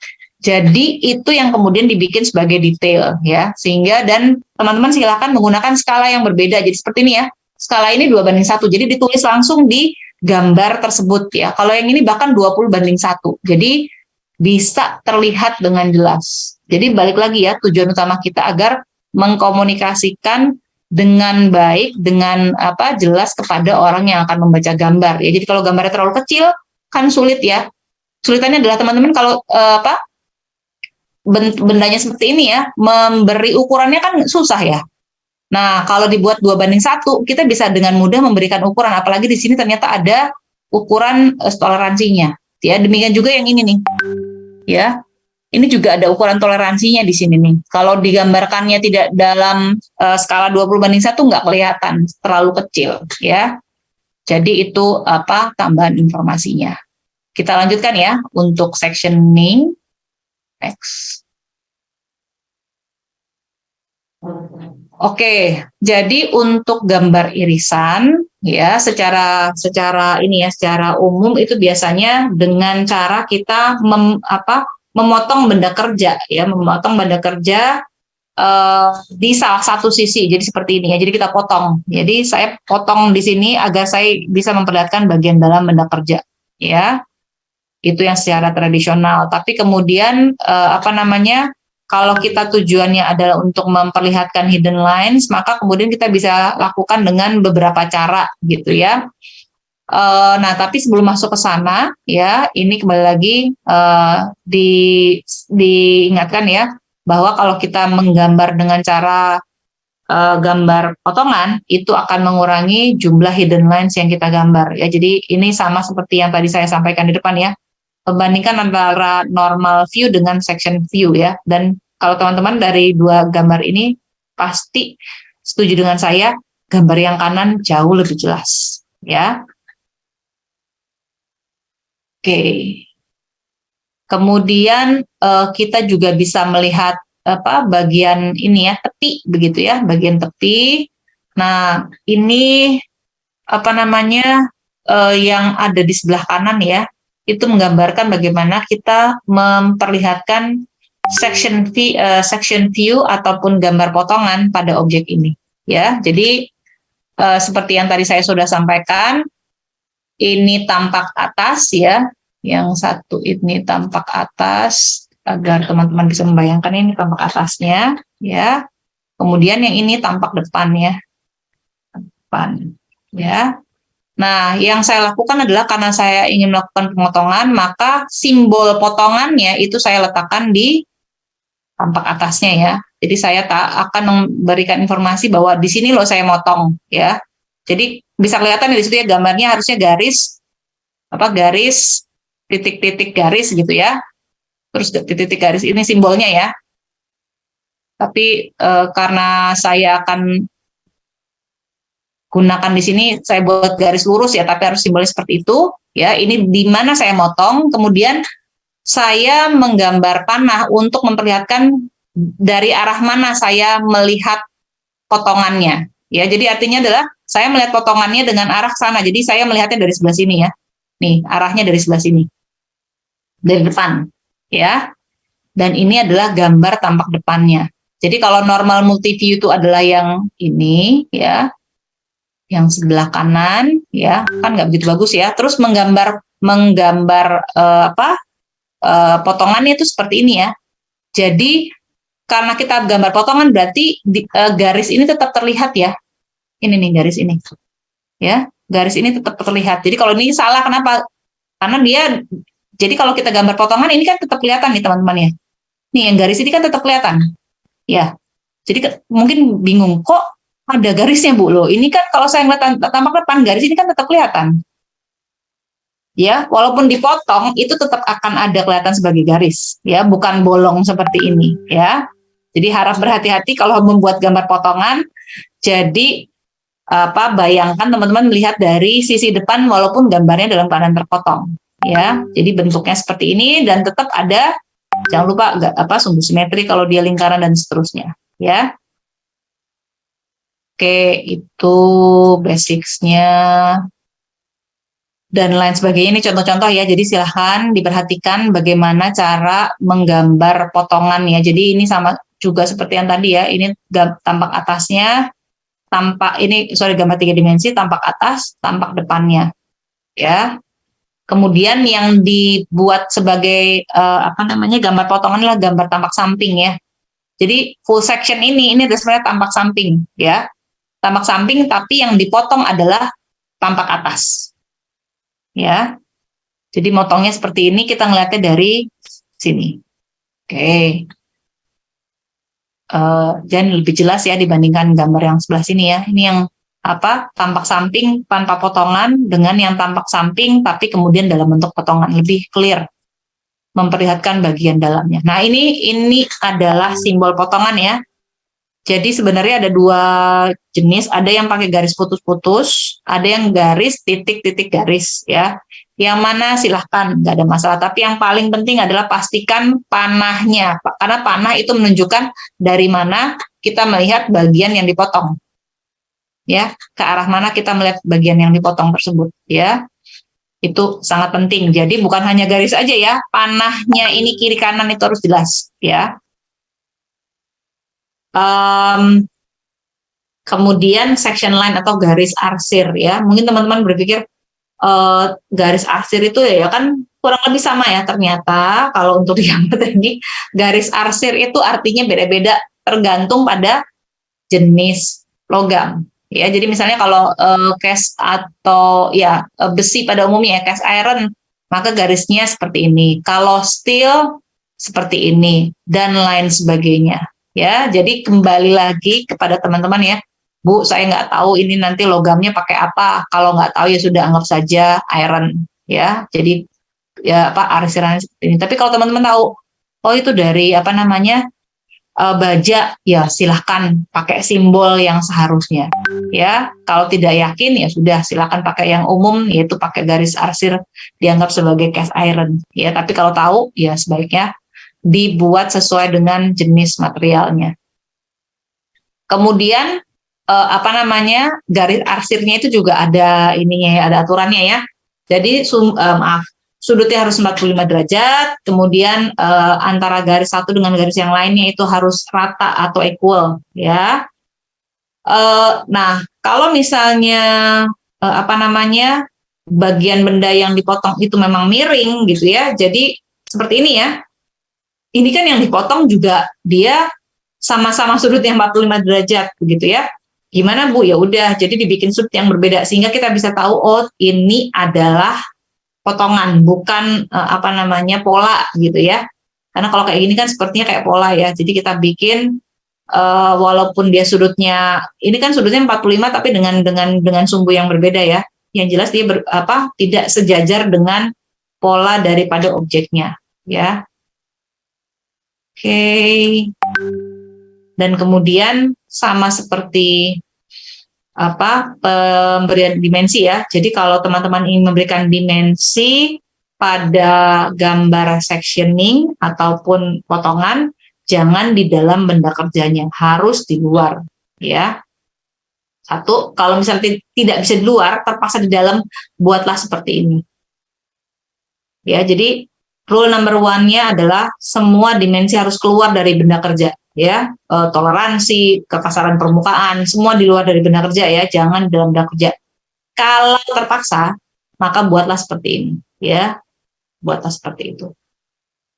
Nah, kalau areanya sangat besar, ya, jadi lebar banget, jadi tidak perlu diarsir semua, bisa buatnya seperti ini, ya. Dan kemudian kalau bagian benda yang dipotong itu cukup banyak ya, dan kita ingin membedakan antara permukaan satu dengan permukaan yang lain, nih buatnya arsirnya seperti ini. Yang satu seperti ini, yang atasnya arsirannya sedikit berbeda arahnya ya, kelihatan untuk membedakan antara permukaan yang satu dengan permukaan yang lainnya.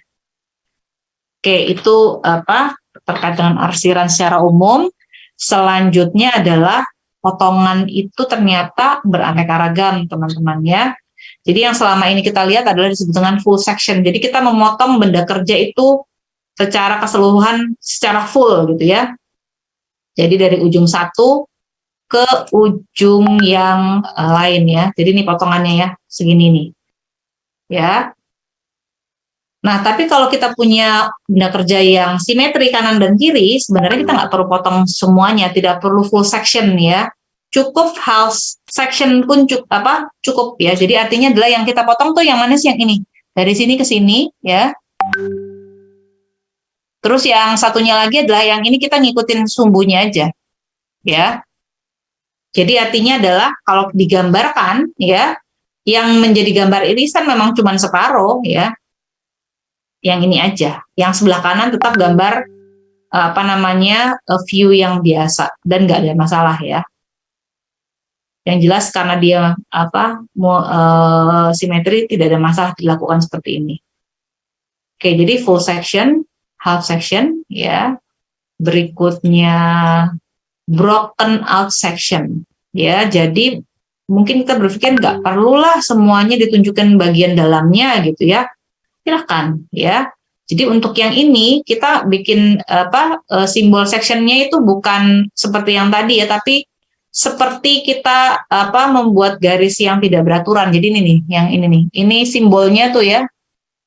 Simbolnya tidak perlu dimunculkan di gambar tampak atasnya, tapi cukup digambar tampak depannya ini saja dengan bentuk garis seperti ini ya. Jadi artinya adalah kita tahu bagian ini adalah bagian yang kita sengaja potong untuk memperlihatkan bagian dalamnya.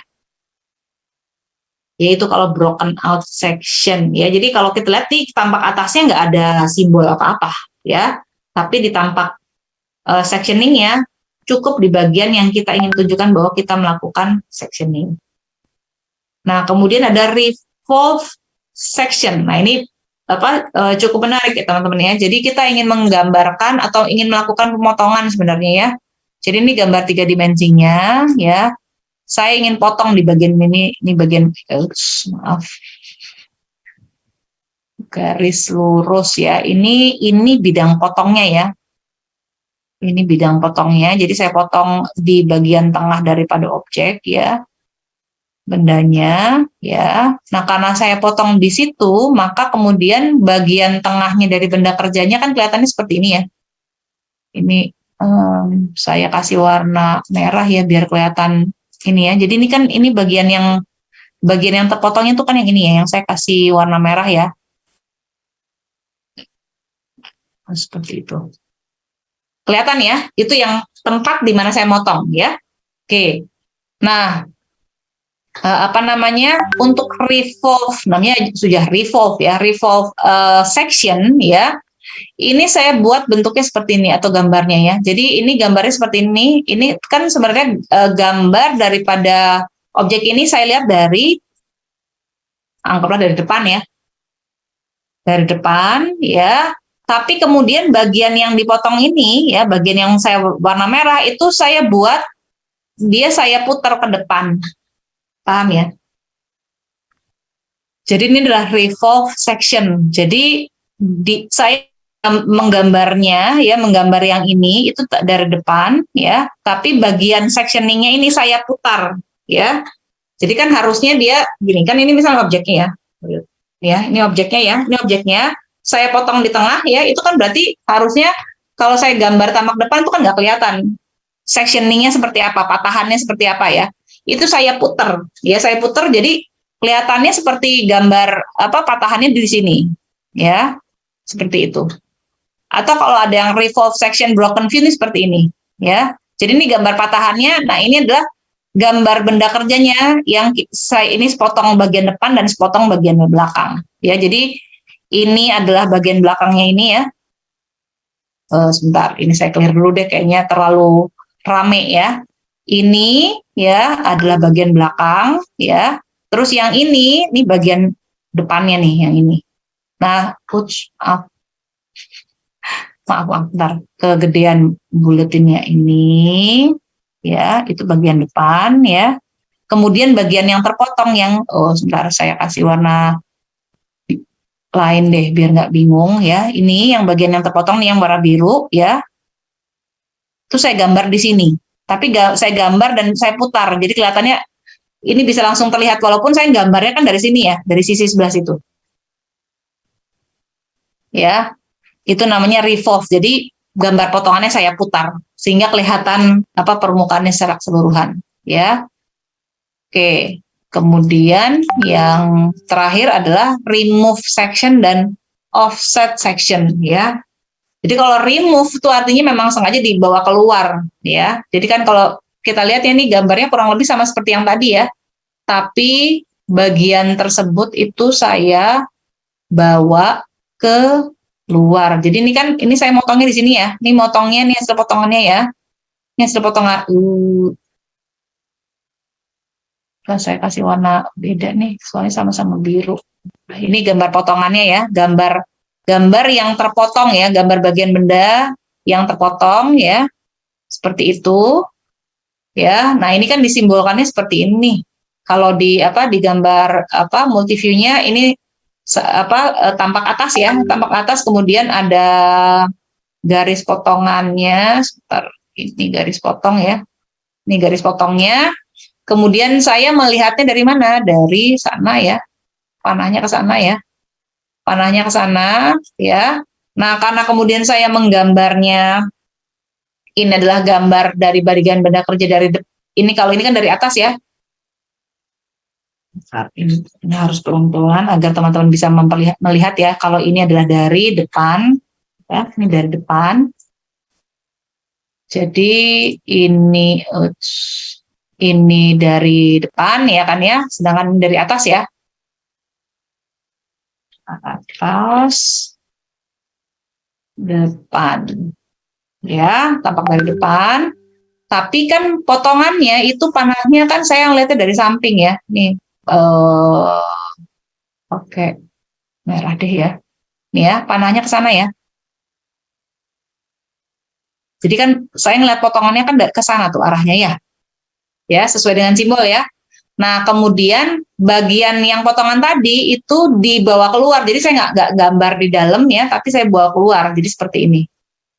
Ya, saya bawa keluar, tapi kemudian potongannya tetap seperti yang saya potong di samping itu ya.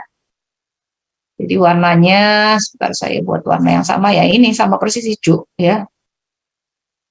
Sesuai dengan gambar potongan yang ini nih di sini.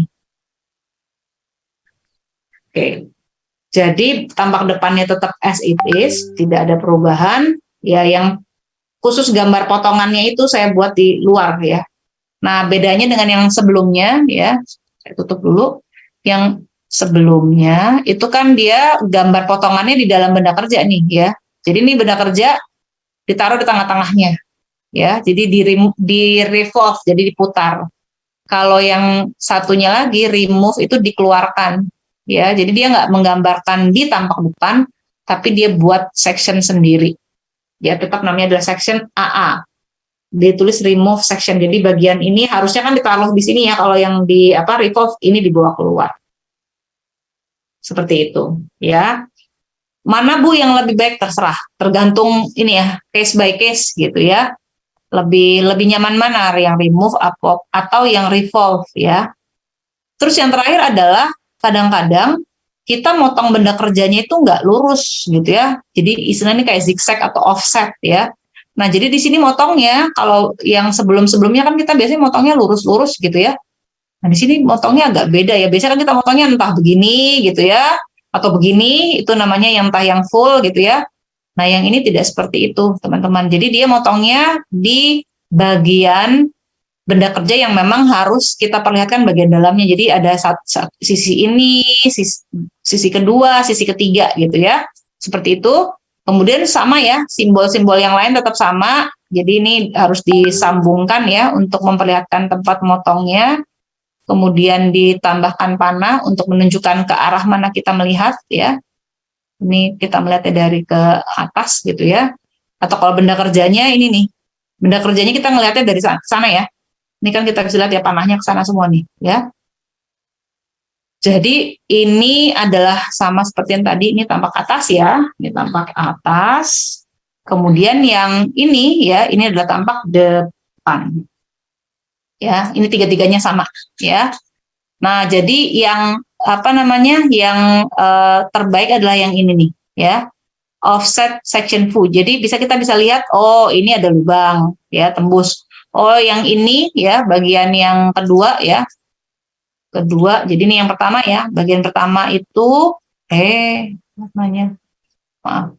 Bagian pertama ya, ini adalah lubangnya yang tembus yang di sini ini ya, lubang tembus ya. Kemudian permukaan yang kedua, kasih warna biru deh. Warna biru ini ya, permukaan ini. Kemudian berarti dia menunjukkan lubang yang kedua ini ya, tembus juga ya. Dan yang terakhir ya, yang terakhir permukaan yang ini nih ya, permukaan itu dia lubangnya yang ini, yang paling kanan ya. Jadi kita nggak perlu bikin 3 gambar yang berbeda, cukup 1 gambar tapi memotongnya secara offset atau zigzag ya. Oke, jadi silakan mana yang dipilih tergantung dari kasus ya, case by case ya. Jadi tergantung dari bagaimana kita menggambarkan benda kerjanya. Kemudian tambahan lagi adalah kalau seperti yang tadi di awal saya sampaikan, gambar potongan untuk benda kerja yang dalam keadaan terakit. Kan artinya kita harus bisa membedakan ya antara komponen satu dengan komponen yang lain ya. Nah ini benda kerjanya ya, ini ada di sebelah kanan, itu yang terlihat di sini adalah di mana dia melakukan potongan ya, dia motongnya di bagian tengah ya. Kemudian kelihatan ini panahnya kayaknya sih ke sana ya. Kemudian panahnya itu ini karena gambarnya kecil nggak kelihatan ya. Kemudian ini gambar ini, yang ini adalah gambar ini ya, gambar sectionnya ya, A. Jadi sama seperti yang jadi, kenapa A? Karena di sini dia berikan simbolnya A dan A ya. Jadi jangan lupa habis gambar garis potongnya buat simbol AA atau BB dan seterusnya. Dan ini di gambar potongan ya, ditulis section atau potongan AA ya. Nah, karena ini adalah perakitan, ini kita lihat komponennya banyak sekali yang tergambar gitu ya. Dan untuk membedakan antara komponen satu dengan komponen yang lainnya, dibedakan dari arah arsirannya ya. Jadi bisa tahu, oh ini komponen yang nomor 1, komponen nomor 2 dan seterusnya. Oke, dan yang terakhir adalah auxiliary section ya. Nah, jadi auxiliary section itu adalah kalau kita ingin menggambarkan bagian potongan dari benda kerja ya, khusus untuk bagian itu saja. Jadi ini adalah objeknya ya, objek benda yang kita lihat ya. Dia adalah tampak dari depan begitu ya. Kemudian kita buat simbol sectioningnya di sini. Simbol sectioningnya ke arah sana, panahnya. Kemudian ini adalah gambar potongannya ya, gambar potongannya yang dia hanya menggambarkan bagian ini saja. Jadi dia nggak gambar semuanya ya.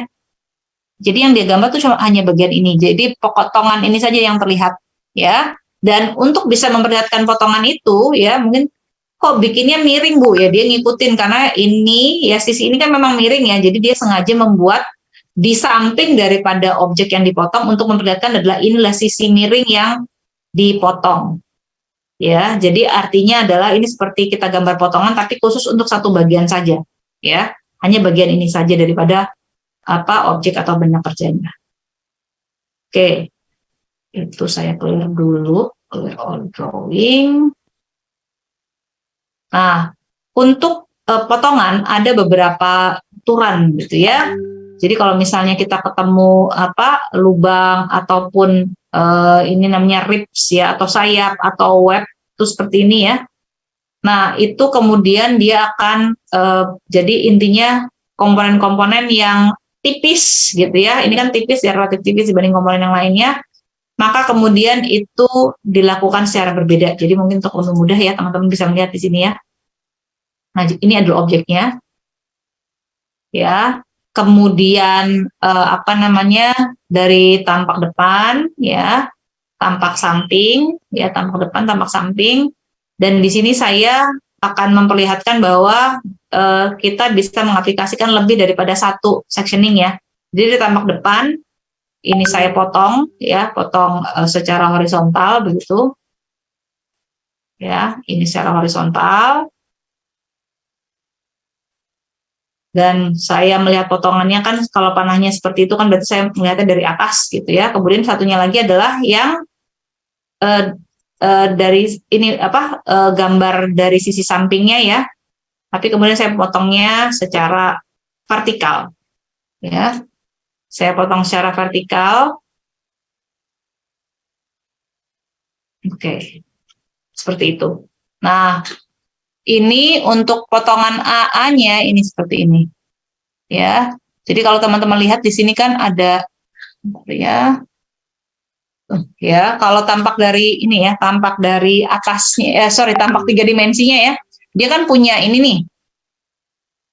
Oh, mungkin lebih kelihatan di section B ya. Nah, section B ini kan ini yang benar, ini yang salah ya. Jadi section B kalau teman-teman lihat dia motongnya itu kan kurang lebih bidang potongnya ya. Saya bikin bidang potongnya dulu ya. Kan dia motongnya di sini ya.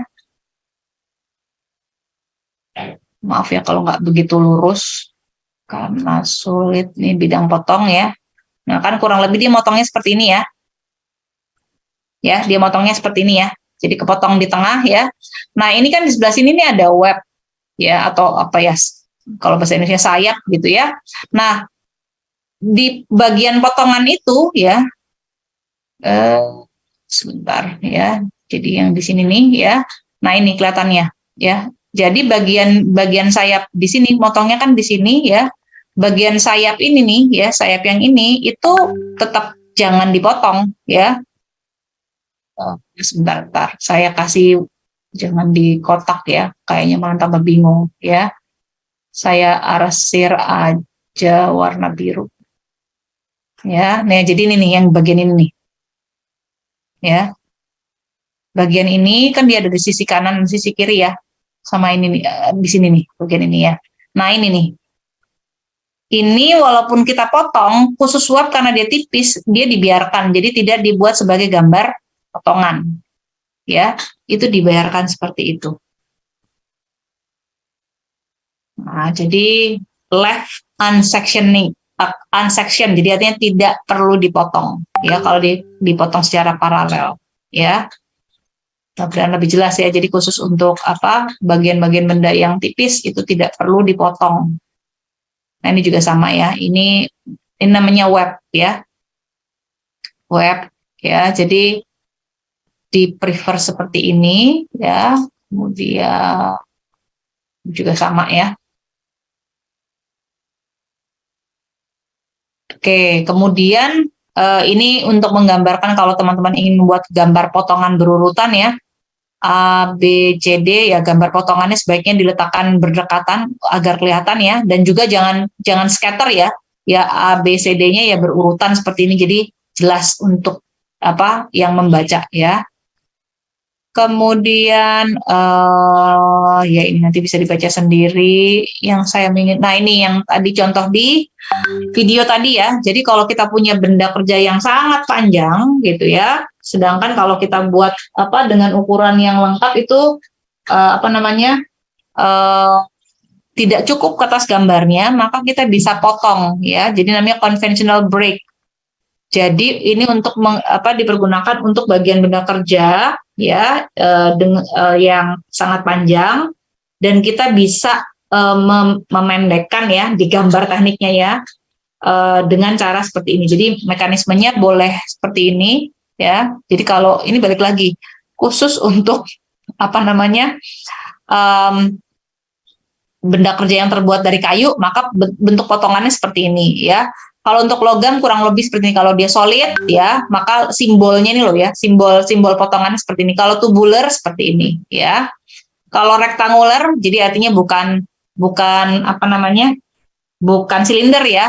Nah, bentuknya seperti ini. Nah, jadi kalau yang contoh yang ada di layar, ini kenapa seperti ini? Karena yang dipotong adalah apa namanya pipa solid, artinya pejal gitu ya, berbentuk silinder dan sengaja kita break ya, kita potong agar kertas gambarnya cukup karena ini panjang, sama seperti yang saya perlihatkan di video tadi ya.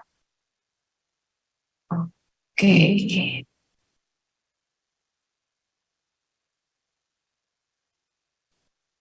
Oke, nah sekarang sebelum kita apa namanya break istirahat ya, sebelum ke sesi berikutnya, teman-teman saya punya gambar apa namanya multiview ya.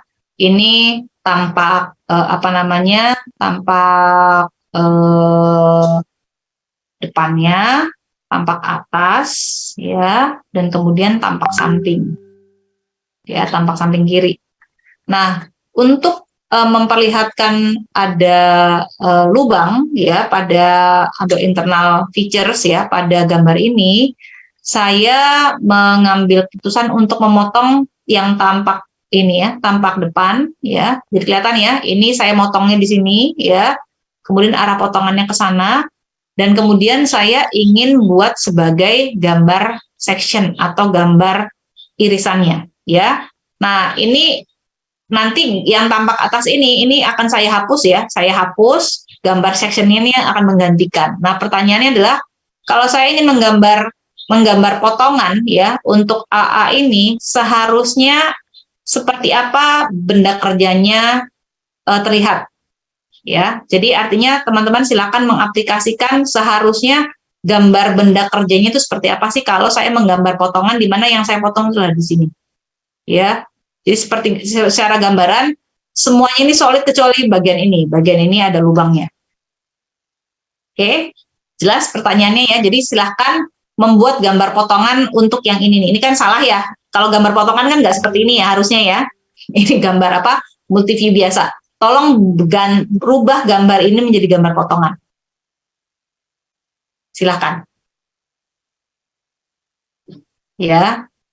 Jadi saya ulangi, gambar yang ini salah, tolong dirubah menjadi gambar potongan. Ini gampang banget ya, mestinya nggak sampai 5 menit selesai.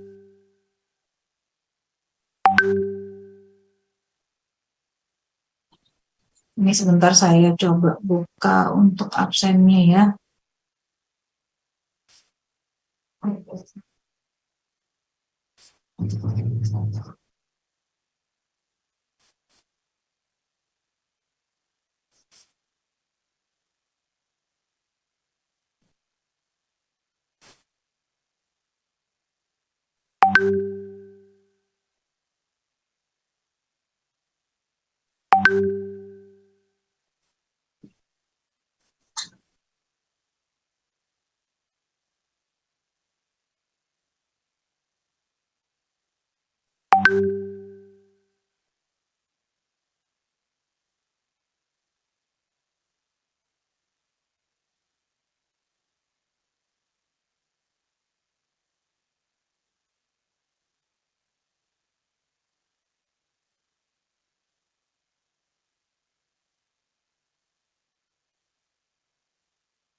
Oke, ada yang mau ingin mencoba?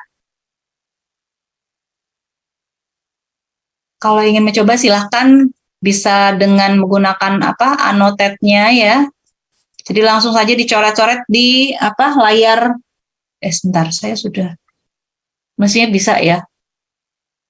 Apa sebentar annotate. Oke, mungkin nanti ada salah satu. Oh ini, Yasmin, kamu bisa coba ini apa coret-coret di layar pakai annotate-nya. Kalau bisa, mestinya yang lain juga bisa. Kalau Belum enggak, bisa, saya Bu. belum bisa. Sebentar ya. Saya harus di mana ya? Bentar. Share multiple platforms. Oke. Kalau sekarang bisa nggak?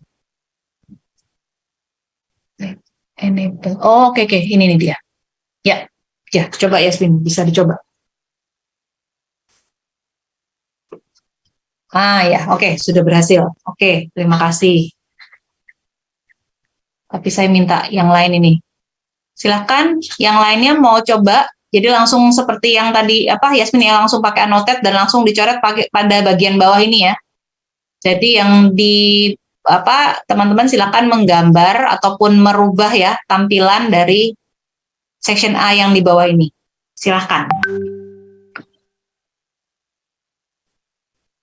Ini sangat apa simple, jadi mestinya bisa. Oke, ini ada yang raise hand. Ya Hanif, silakan Hanif bisa langsung di apa lakukan perubahan di layar.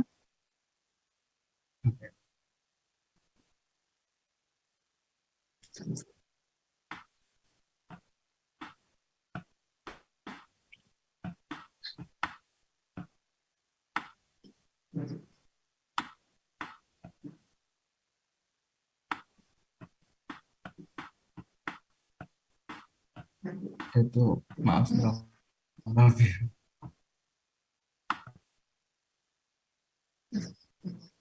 Oke,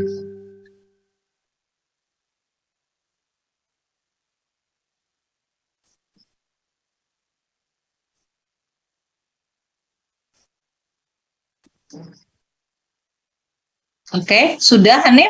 Atau ada yang lain? Sebentar Bu. Saya lupa. Maaf, ini suaranya Hanif kecil sekali. Bisa diulang tadi kayaknya Hanif ini ya? Apakah sudah? Iya Bu. Belum Bu. Ini masih ada yang. Oh, oke, ya silakan Ada dilanjutkan. kepencet keluar.